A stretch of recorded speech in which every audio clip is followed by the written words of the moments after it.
day, South Africa. The world is in a state of hysteria due to the novel COVID-19, which is dangerously spreading and affecting the way we live in our communities. As a damage control measure, our local Department of Social Development has adjusted its social grant payment roster in their attempt to adhere to the World Health Organization's or WHO's prescribed prerequisites for limiting the amassing of crowds at a particular place. Evidently, this department's doings haven't been adequate, as they have resulted in the deaths of 3 elderly pensioners who had been waiting for payment at the slow-moving queues of the South African Social Security Agency, or SASSA. The deaths of these innocent pensioners is as a result of the poor handling and planning of the department, SASSA, and the other affiliated service providers such as the South African Post Office, or SAPO, and Grindrod Bank.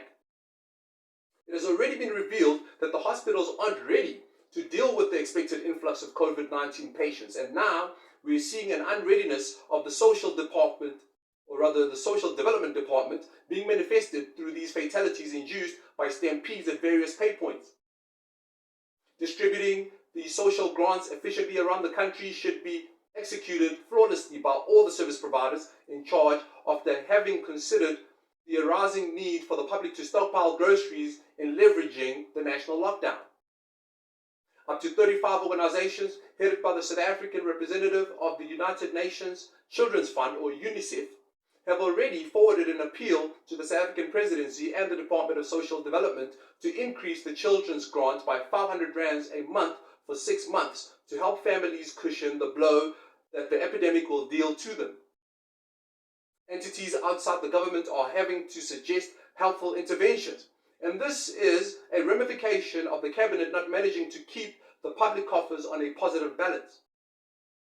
In addition to being a part of the board, which is in dealings with the Public Investment Corporation, or PIC, who have been responsible for the mismanagement of government employees' pension funds, or GEPF, Grindrod Bank is also involved in the current undersupplying of pay points with grant monies for impoverished pensioners.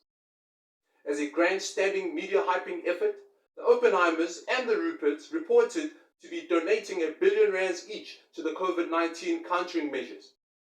This was clearly a masquerading of the responsibilities which the above-mentioned families have signed up to honor and have, however, underperformed on.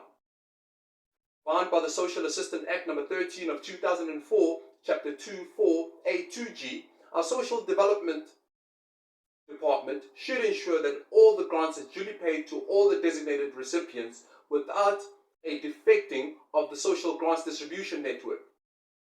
Instead of the Oppenheimers pretending not to be accountable for our local mining industry's adverse effects on our cash-strapped national power producer, which has caused shortages in the Cabinet's budget, while the Ruperts also act as though they are oblivious to the PIC's abusing of the GEPF, they should own up to our country's closing down of business with various major industries prior to the national lockdown.